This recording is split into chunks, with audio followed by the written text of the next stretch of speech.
how has the dumpster fire that was 2020 changed podcasting? And what does the future hold?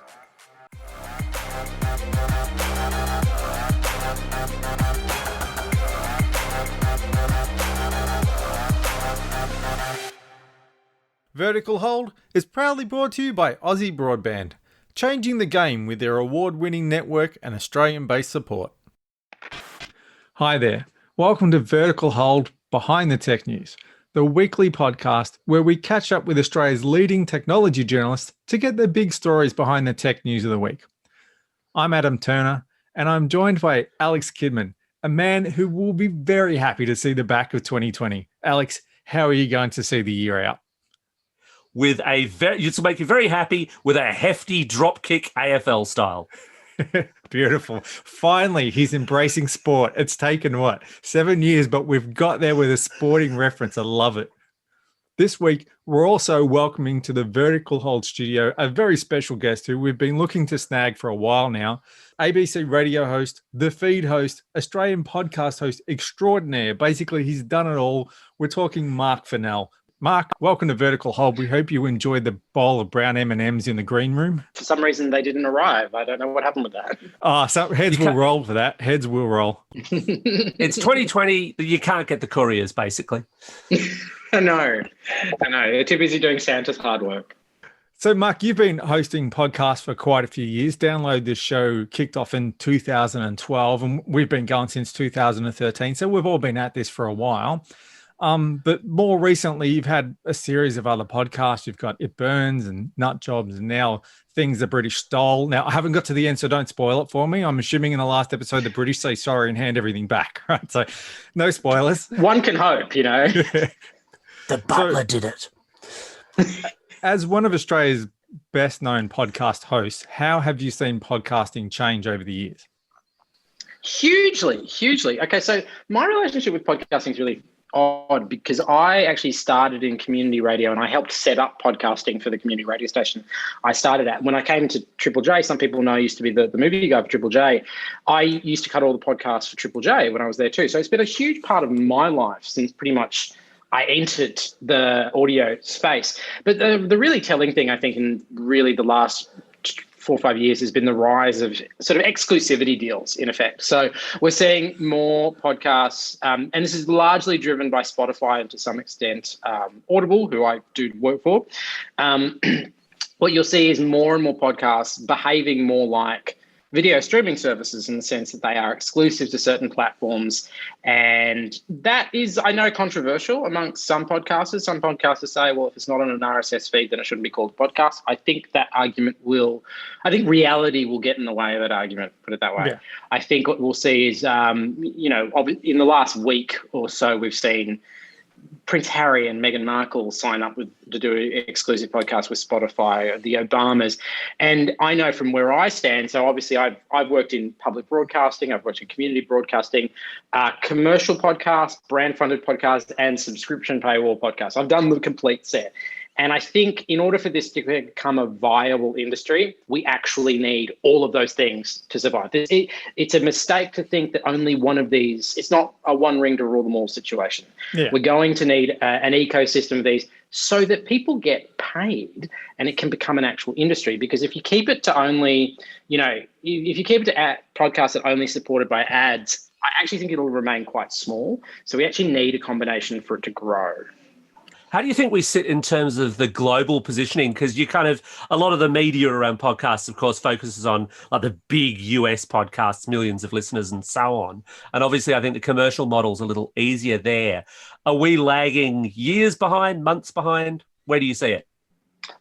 We are smaller, no question, undeniably smaller. I think smaller in take-up and smaller in the sort of cultural footprint of our podcast. There are some really interesting breakout ones. Obviously, you've got to talk about things like Teacher's Pet and whatnot in terms of, something that had a huge cultural impact outside of Australia. What I would say has been a personal experience with Audible. So my 2 Audible series, It Burns and Nut Jobs, they were exclusive to Audible. And the experience of them pushing it to the American market was really interesting. So I think the advantage of working with the big international companies like Audible and Spotify is they have this power to push you globally, which you don't necessarily get in if you're just out in the open ecosystem. You don't have somebody willing you to succeed, as it were. In terms of how we sit as a country, look, it's a complicated one because I feel like we should be able to compete on a global scale. Like, particularly in the English-speaking world, we should be right up there. And I think it's we should be able to project into those markets as well. We just need things that have sort of crossover appeal and can then be pushed and promoted into those markets. And I guess for that you need either bigger names or more teachers' pets, things that are like have a cultural moment that they instigate. Yeah. So it seems to me that, like a lot of mediums, podcasting started off by replicating what came before us. And the early podcasts felt like they were spin-offs of radio and trying to replicate what happened with radio. You had basically pundits ranting, then you moved to the next stage, which was maybe like more of a panel show format, a bit like this show, a bit like Download This Show. A lot of the traditional publishers, your Macworlds and people like that, all sort of got into that space. But then it's changed a few times since. How have you seen it evolve, and why do you think it's sort of figured out that podcasting doesn't just have to be one guy ranting about this thing that he loves? Well, I think that you make an interesting point in that I don't think that genre of podcast you initially described has disappeared. So I actually had this conversation with somebody the other day, and I was saying how I thought one of the reasons why audio and podcasting is so powerful is it has a strong ability to create circumstances where you empathize with people that it would be a lot harder to empathize on TV or even in books to some extent. And it's a great empathetic medium where you can place people in a different time, a different place, and a different emotional setting. And that person just turned around and went, yeah, but there's all these like panel shows that are still the same as they've always been, like Pod Save America and those sorts of things. Like those shows are that show could have existed 10 years ago. Like stylistically, there's nothing that's different about it. So what it is, in my mind, is that sort of core, three people in a room chatting concept. I don't think that's going anywhere. It's expanded. And I think as people have taken some of this grand tradition of sound art and sound documentary selling and found ways of using it within this medium that are really effective in terms of pulling people through episode after episode and borrowing some of that serialized storytelling that we've become so addicted to in the last sort of 5 to 10 years. So for me, what it is it's an expanding ecosystem where people are looking at the different tools of storytelling. One of the things I look for when I make a series, be it, Nut Jobs or Stuff the British Style, is I always identify pretty quickly on what genre I'm working in. So, for example, Nut Jobs is a heist movie for all intents and purposes. Stuff the British Style is a mystery. I'm treating history as a mystery. And so you use some of those genre tropes. And I was a film critic for a long time, so I guess I have a bit of a literacy with that kind of language. But I think at the end of the day, what it all comes back to is a person with their app in front of them, flicking through a bunch of options, and they are making a decision based on what they want to feel. I think that's a really important point. Like, we talk a lot about formats and how people are getting paid and stuff like that. But ultimately, the success of this industry really comes down to people are making choices about how they want to feel. Like, if they want to feel informed and smart but laugh at the same time, they go pick a Pod Save America or a Download This Show or a Vertical Hold. Like, that's what they're going to, right? So it's not about the format so much as it is about people making choices about how they want to feel.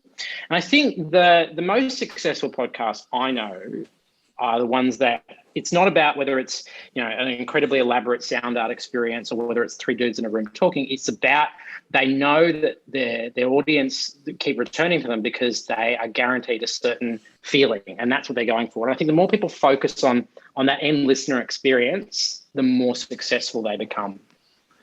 So, I mean, it's interesting you bring up the feeling thing. The day we've recorded this, and I don't know if you'd even count this as a podcast, you've released your 2020 year in review on SoundCloud. And I mean, all the feels right there. The feels. It's funny, we've never actually considered putting it out as a podcast. So I'm sure it breaches a bunch of copyright rules. So I've always kept it on. I've always kept it on SoundCloud as an annual. I also in my mind. I'm not sure you subscribe to that because it's basically useless for 11 months and 30 days of the year. And then there's 1 week where suddenly it becomes an incredibly widely shared piece of content. But it's certainly sound, and I've actually posted a picture of the Pro Tools session because it's the most unbelievably elaborate thing I do. And it's a remarkable amount of work, and particularly in a year like this where there was so much feelings to be had, it's been really interesting seeing just people messaging me with their basically in tears. I was like, oh, I'm sorry, I didn't mean to make you cry. I'm like, you didn't make me cry. 2020 made me cry. I'm like, yeah, that's about fair enough. So you could have just looped a scream for about 12 minutes. The thought was there. We did consider it. Don't you worry. It was considered. How do you think 2020 has changed podcasting? Well, there is an argument that it actually increased podcast listenership, which I didn't expect. I would have thought when people were stuck in their homes, as so many of us have been, that they would actually watch more streaming video. I think the success of podcasts this year has spoken to something that podcasts offer that they have over almost any other medium, which is intimacy. There's a hidden distinction, I think, between radio and podcasts that doesn't get talked about enough, which is that usually radio is done, it's listened to in the house or in the car. It's usually where you're doing something else. Podcasting is similar, but slightly different in the sense that you, more often than not, people putting in headphones, and that world that you create with your podcasts exists in a much more intimate fashion. It's closer to you. You put your headphones in and you can be taken somewhere. And, in the context of a conversation like this, you have been taken into the middle of a room where the three of us are talking, and you want to join. If all goes well, you want to join that conversation. You want to feel like you're part of it. You want to be at the table, as it were. Whereas, in something like Stuff the British Style, which is like a very sort of soundscape-rich series where I take you through time and history, there's an immense power in being able to take people to a place that is far away, like particularly in a year where most of us can't travel. I have noted how many people have hit back and said, actually, I love that you have been able to take me somewhere where I couldn't go. I think there's some element of that is contributing to why this year was such a big year. And also, industry-wide, I think we understand the art form better now, and people are experimenting with it and doing more interesting things. I mean, my favourite podcast of recent years is one that comes out of the UK called Have You Heard George's Podcast, which is sort of halfway between what we recognise as a podcast and, rapping and beat poetry and full sound design and almost fictional drama. He somehow manages to make all of those things work in something that feels wholly unique, completely unique. And so, I feel like industry-wide, people are pushing the boundaries and creating stuff that we've never heard before. And then at the other end of the spectrum, you've got some very, very, very famous people doing them, which are driving up general overarching numbers. So like Michelle Obama and Harry and Meghan and all these other people that are now in this space as well. So I think, you've got an industry that is somehow getting deeper and better and more challenging, and at the other end becoming infinitely more popular. So I think for all those reasons, it doesn't hugely surprise me that it's taking off as a medium.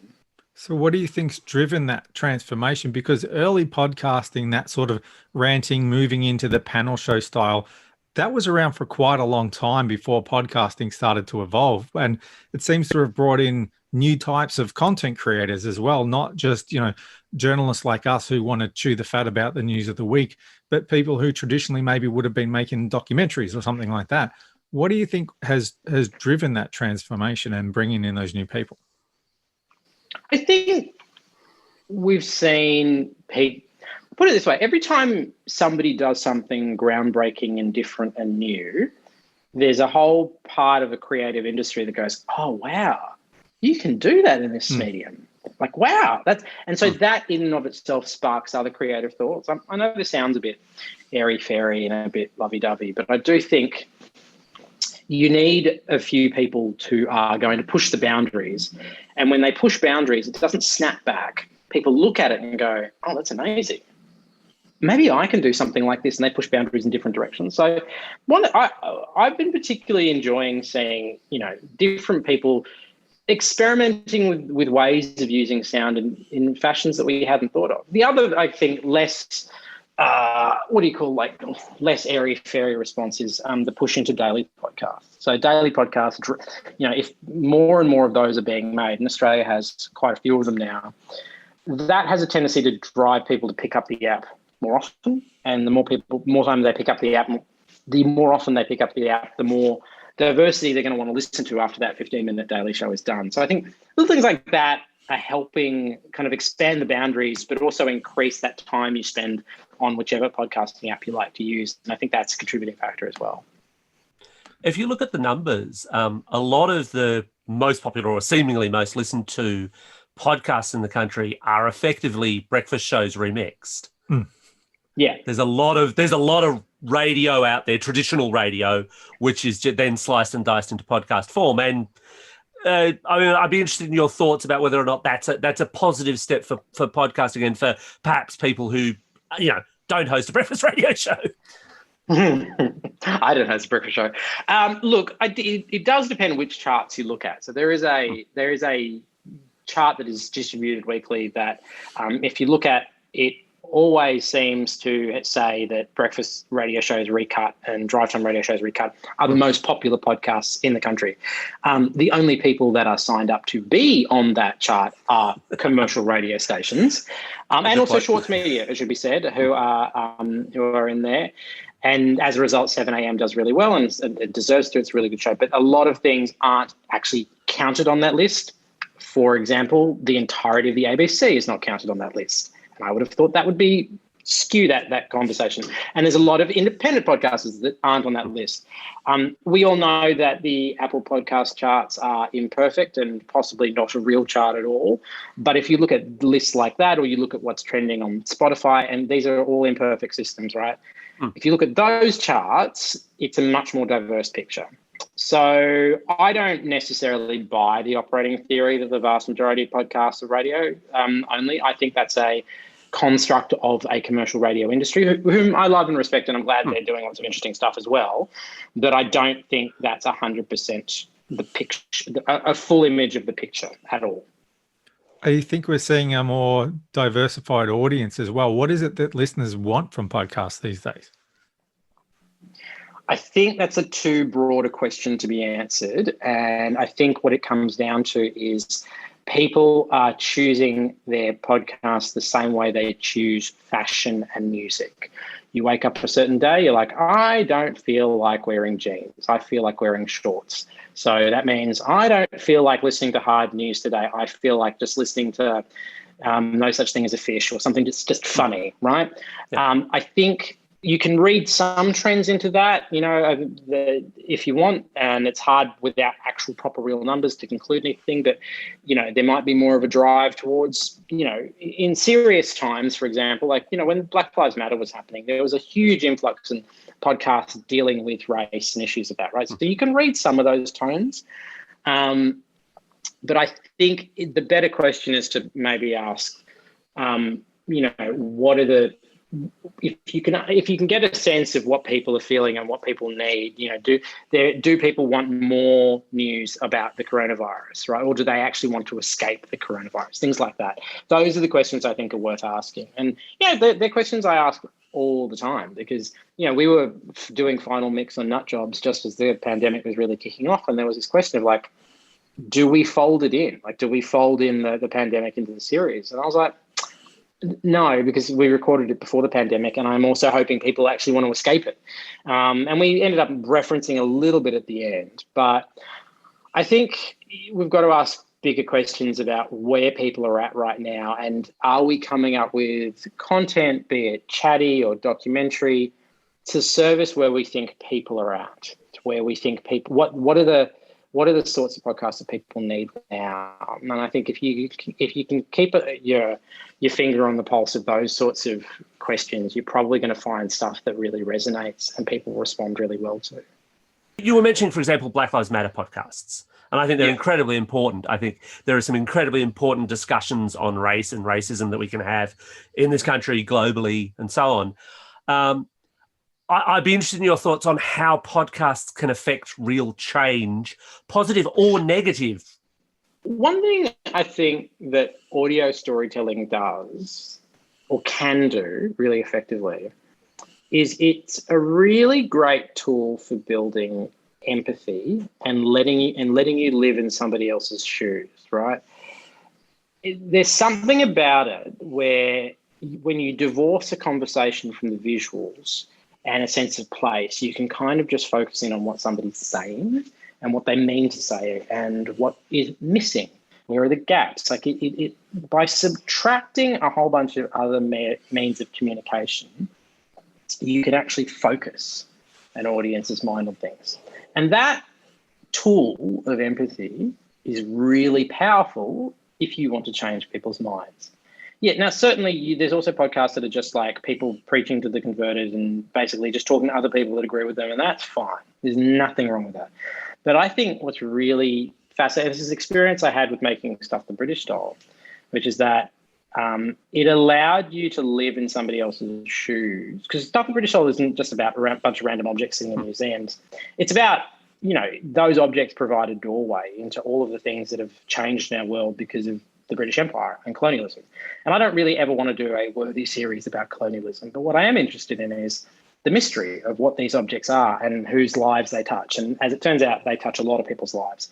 And what I found was that we could tell some very complicated personal family stories. And it has this effect of changing the way you see yourself, changing the way you see history, changing the way you see Australia or the British Empire, any of those. So I think for me, and this is a personal take, I feel like audio actually allows you to empathize with people.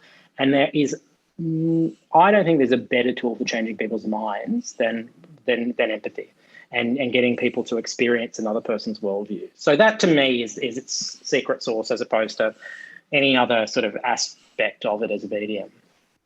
So the relatively low barrier to entry for podcasting compared to other mediums has kind of democratized it in a way, and it is easier for people to come out and share their experiences and reach a broader audience. But do you think with the changing the big deals and the podcasting networks and all that we're sort of in danger of losing that democratization and it will become a little bit more exclusive in the same way maybe that the mainstream media might be exclusive? Yes. Yeah, I do think it is likely to change that dynamic as bigger players come in and bigger stars come in and they suck up that air. I absolutely do think that it is harder for independent podcasters to compete, unquestionably. For me, I mean, I'm reasonably well known in some quarters of Australian life.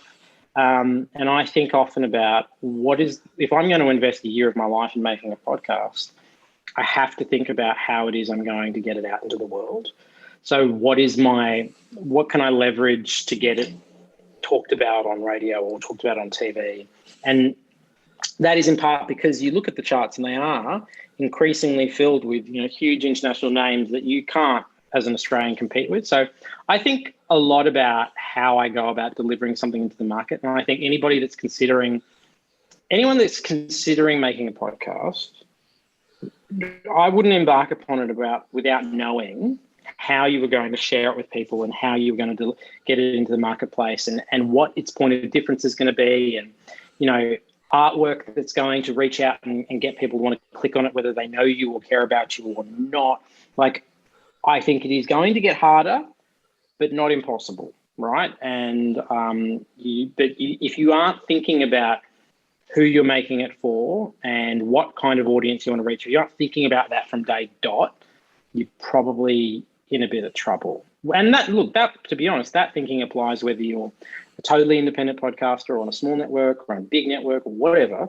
That stuff you should be thinking about all the time. I just don't if you're going to spend a bunch of time working on something, you want people to hear it. Like, that's what it comes down to. It's like, if you're going to spend all this time and energy on something, you want people to hear it. So have a think about what that's actually going to entail.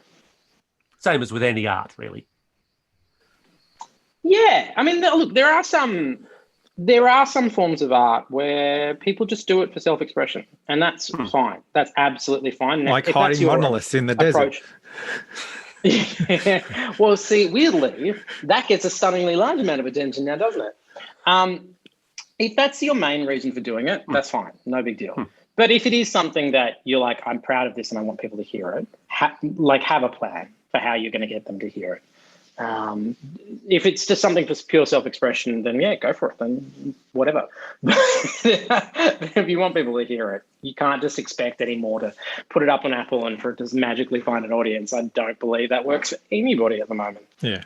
So looking to the future, how do you see podcasts continuing to evolve in the next couple of years? What will stay the same? How do you think they will change? Well, the big difference is Hollywood's going to get involved. So we've already started to see Hollywood stars use podcasts as a means to test out ideas, particularly actually in the pandemic. There was a few ideas that were going to be feature films that became podcasts. But I think the for narrative and serialized podcasts, I think there are increasingly podcasts that are only being commissioned because big companies recognize that it's a good test case for turning it into a movie or a TV series. I've seen that happen a few times, and I've certainly had a few conversations about that sort of stuff. And so Hollywood's entry into the funding of podcasts is going to mean, I think, in the short term, I think you're going to see a big push into fiction. Fiction podcasts are going to become really big business. And it's interesting to watch because a lot of them at the moment, I think, are shit, but there's a lot of ones that are really good as well. And I think they're going to get a lot less of the shit and a lot more of the good as people realize that there's money to be made from it. And what will be fascinating to watch is how that affects the storytelling. Like, are there storytelling techniques? You know, I talked earlier about how I think about the genre of whatever documentary I'm making, right? It'll be interesting to see how that works in reverse. Are there any techniques of storytelling that we use in audio that people will go, what's a clever way of doing this in TV form? So, there was a great ABC documentary a couple of years ago about Kelly Lane called Exposed that Kara Meldrum-Hanna was one of the presenters on. And I remember watching it, and it was a 3-part series, and I remember watching it going, this is a podcast in TV form, because they had all these great techniques to kind of pull you into the moment. And I was like, that's a podcast technique. That's an audio documentary technique that they're using in television. So I think some of that will be really interesting in the next few years to watch, seeing how the different mediums sort of inform each other. And I guess I'm in an unusual position because I work in both podcasting and in TV. So I'm always fascinated to see how they cross-pollinate. And I think there will be a lot of cross-pollination. So if Hollywood does get so heavily involved, who's playing you in the movie version of Stuff the British Stole? That's a good question. One thing I have realised about not so much Stuff the British Stole, but certainly Nut Jobs and It Burns is I'm a completely removable character. Like, both series have great characters in them, and you don't need like a plucky Australian reporter in the centre of it telling the story. So I imagine if anyone's going to make It Burns or Stuff the British, if anyone's going to make It Burns or Nut Jobs into a dramatic TV series, I think my character will be the first to go personally. Which you'll be the guy in the red shirt. Fine. Yeah. I'll be the red shirt guy. Totally fine by me. I have no desperate desire to be played by an American attempting my weird accent. Okay, well, that just about wraps up another episode of Vertical Hold for this week and indeed for this year. We thanks survived. To Mark for joining us for 2020, the show. We made it. We did. Thanks to Mark for joining us for the show. Thanks so much for having me, guys. Now, it almost feels redundant for me to say this, but every single guest gets this opportunity. If people want to find you online, if people want to find your work, where do they do that? Well, all of my stuff is usually hived off at markfennell.com. So if you want Stuff the British Stole, It Burns, Nut Jobs, any of it, you can all find it. And the montage, it's all there. And as the last person to get the vote in this critical year, what was the best biscuit of 2020? The best biscuit of 2020 and any year is always Anzac. Oh, very patriotic. Very patriotic. Very patriotic. Traditional call. It's actually un-Australian to say otherwise. We stand corrected. And, of course, if people want to catch up with us, you can do so on Twitter at VerticalHoldAU at www.verticalhold.com.au or via the Vertical Hold Facebook page. Thanks everyone for hanging in there throughout 2020.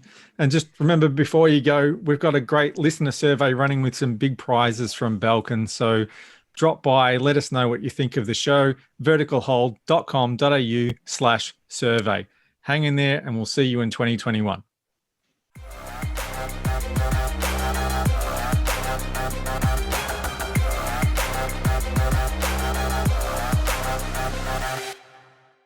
Vertical Hold is proudly brought to you by Aussie Broadband, changing the game with their award-winning network and Australian-based support.